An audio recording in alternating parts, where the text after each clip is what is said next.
On this trip, my family and I visited the big island of Hawaii for the very first time. We flew into Kona and stayed on the west side of the island.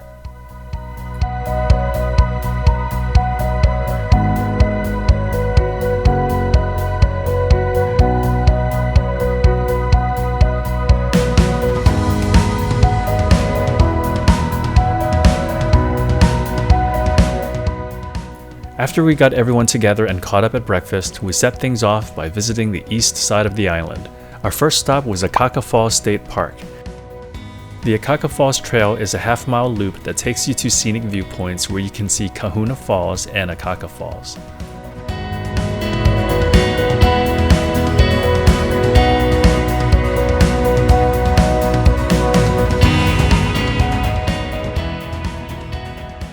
Initially, Mom started on the trail with us, but with all the steps, we decided it was best for her to stay at the lookout and wait for us.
Next, we headed into Hilo, the largest and oldest city on the Big Island.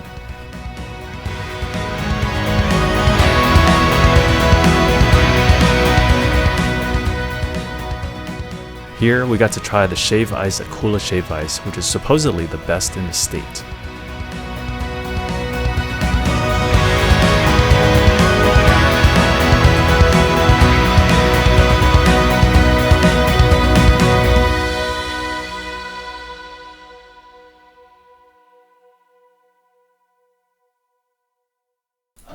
Our next activity was the Lavaloha Chocolate Farm Tour.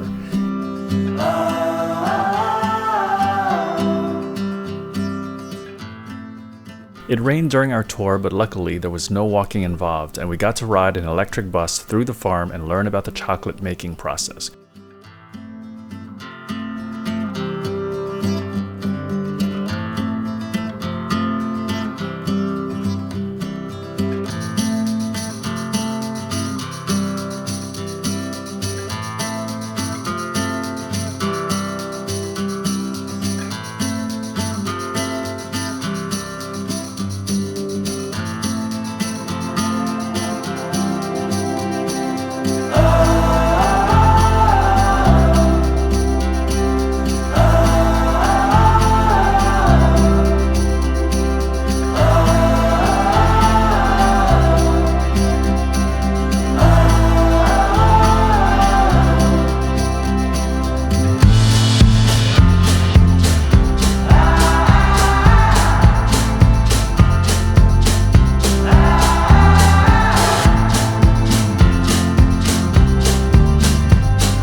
We also made a few quick stops in Hilo to finish off our day.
Today we would spend the day exploring Hawaii Volcanoes National Park. This park has two active volcanoes, Kilauea and Mauna Loa. Kilauea is the world's most active volcano and its eruptive activity had resumed in December 2024. Since we were visiting in February, our hope was to catch a glimpse of the lava. We started at the visitor center and we were lucky because this was the last day the visitor center was open before it would be closed for a few years for renovations. We left the park briefly for lunch at a Thai food truck.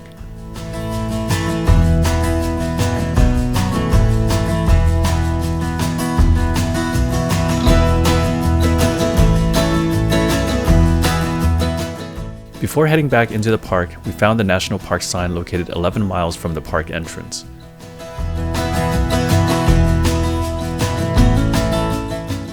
We made it back to the Kilauea Visitor Center for a bathroom break. It was very crowded at this time and it was difficult to find parking. Eventually, we left the visitor center and continued on Crater Rim Drive to stop at two overlooks.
Next, we wanted to hike through the Nahuku lava tube and do part of the Kilauea Iki Trail.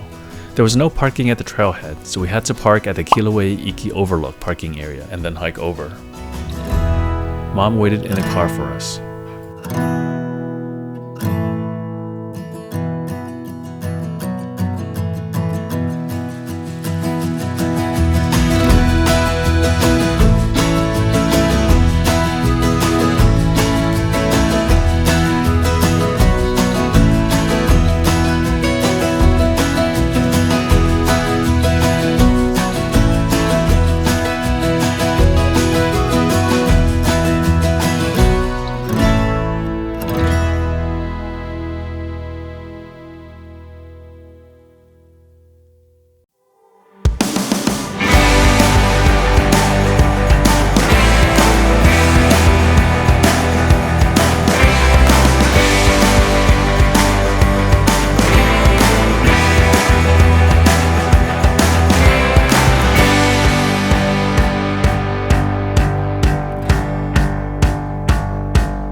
We next drove the Chain of Craters Road, which is a 19-mile winding paved road going from the Crater Rim Drive down to the sea.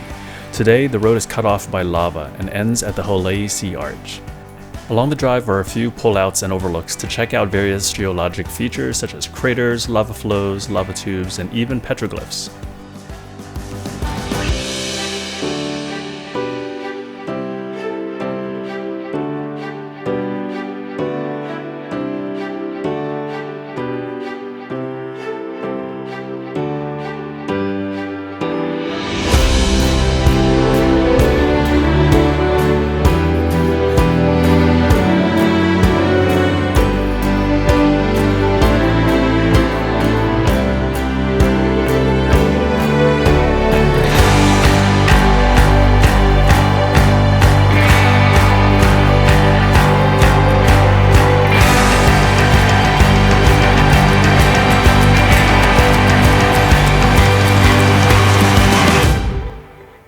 The only way out is to drive back up the road to leave the park.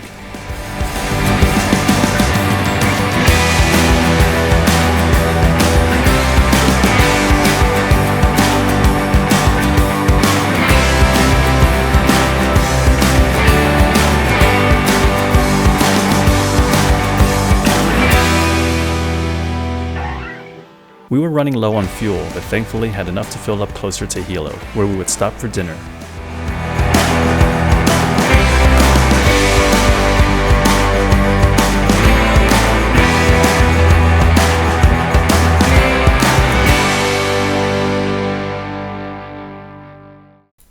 The next day, we started off at the Pololu Valley Lookout.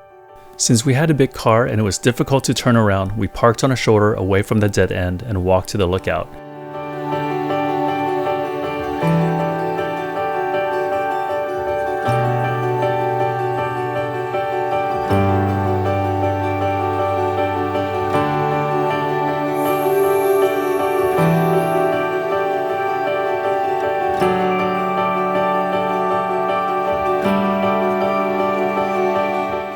My brother and I were the only ones who did the Pololu Trail, which is a 0.9 mile out and back hike that takes you down to the valley.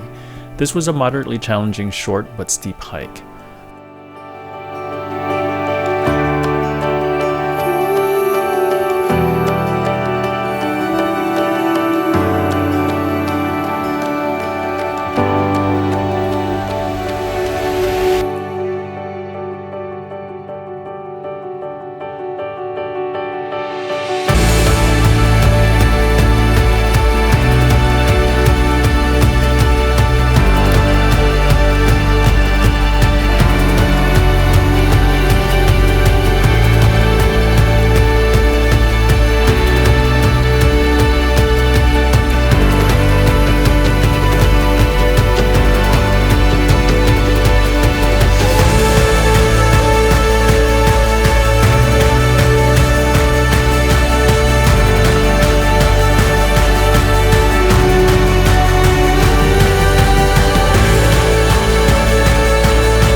On the way out, my brother was exhausted and had leg cramps, and we had to stop a few times to rest. Luckily, he made it out without any issues.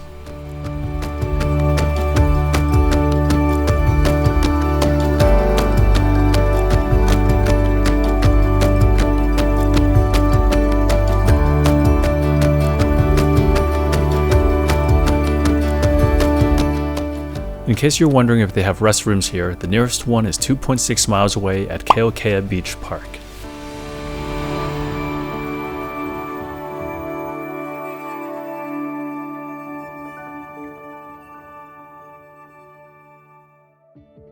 After a brief stop to see the statue of King Kamehameha, we next visited Pu'ukohola Heiau National Historic Site. This site preserves the ruins of the last major ancient Hawaiian temple. Here we learned about how Kamehameha gained control of Hawaii and eventually unified it. The Heiau was a sacrificial temple that was built to gain favor from the war god.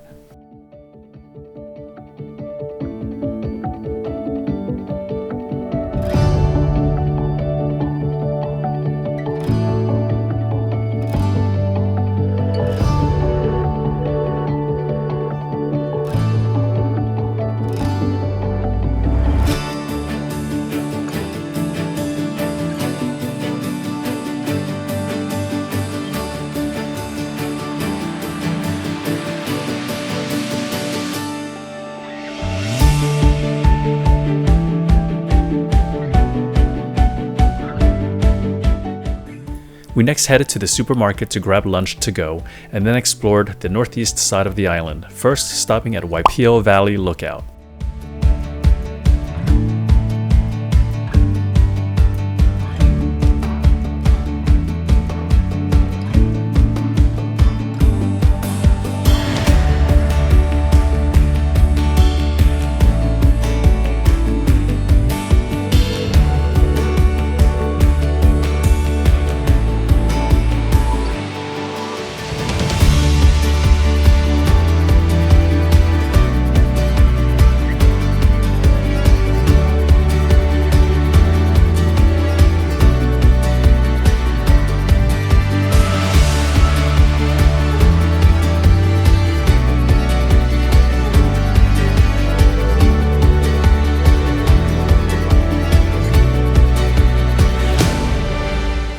Next, we stopped at Kalopa State Recreation Area to do a short hike through the rainforest.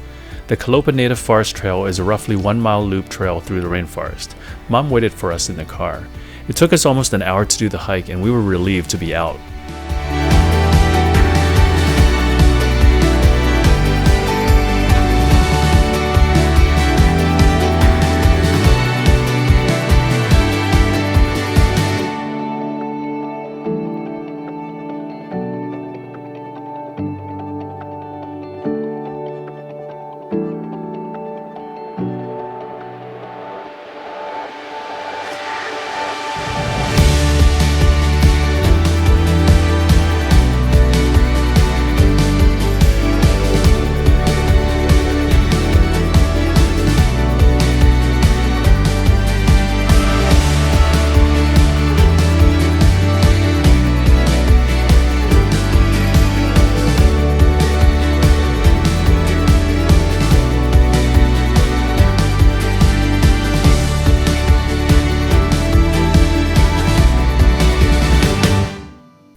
Our last stop for the day was Laupahoehoe Point. Here, we got to learn about the history of the 1946 tsunami that hit this area. A memorial there lists the name of the 24 people who died from the tsunami.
The next morning, we had booked a tour to see the Captain Cook Monument from a catamaran with hang-loose boat tours.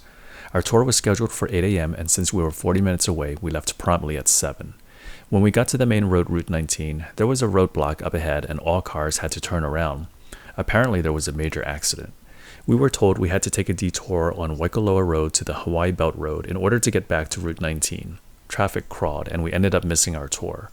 Luckily, we were able to rebook it for the following morning. Our plans were fluid, so we pivoted and went to Kalako-Honokohau National Historical Park. This park preserves archaeological sites associated with traditional native Hawaiians who thrived within this lava rock environment by building, for instance, fish traps and walls to capture fish.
We next headed back to the hotel to relax, but first stopped for lunch at a pizza place called Need and Bake.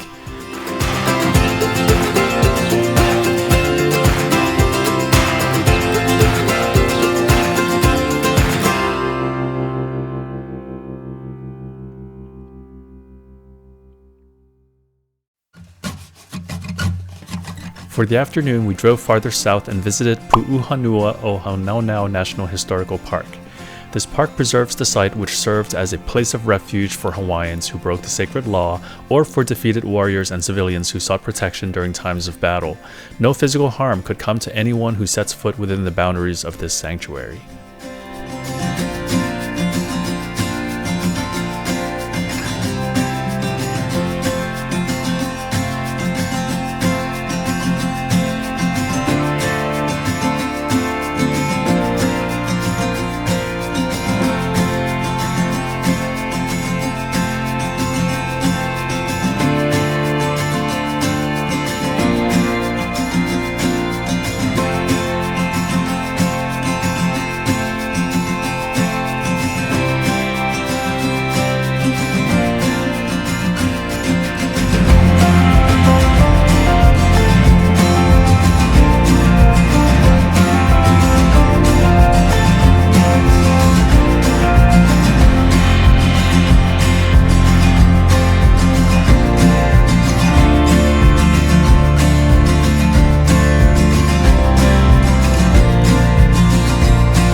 last stop for the day was South Point Cliff Dive. This is a popular spot for cliff divers, but it's also a notable spot because it is close to the southernmost point of the United States. We drove until the road dead ended.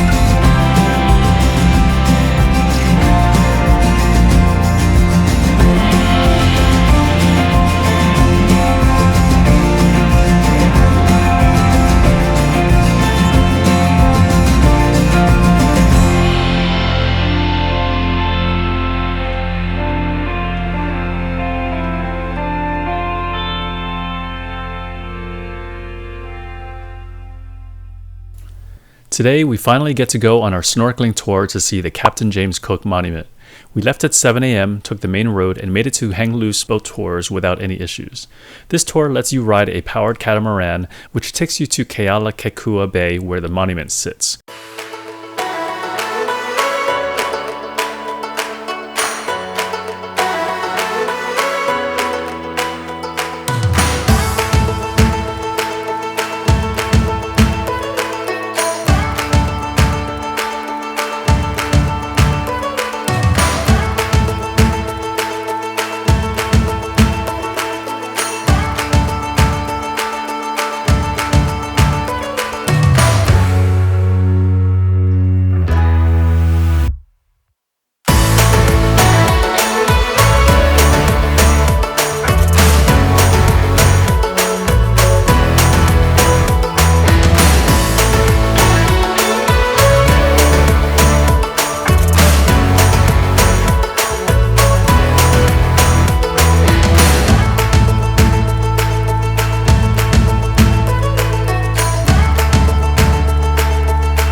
The boat ride was fun, and if you're lucky, you might catch a whale or dolphin.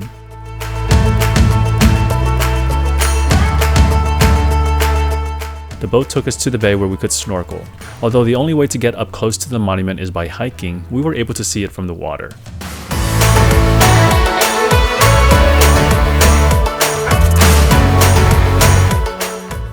What I liked about this tour was that it's perfect for non-swimmers. They provide life vests and flotation devices if you need them.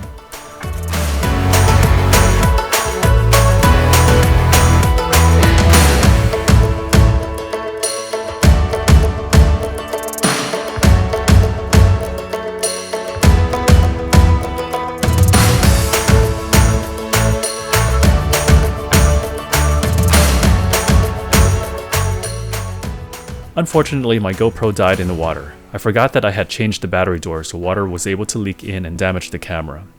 Luckily, I was able to use my brother's Insta360 camera to catch some video of the fish.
After we got dropped off at the Hang Loose Marina, we drove back south towards Greenwell Coffee Farms.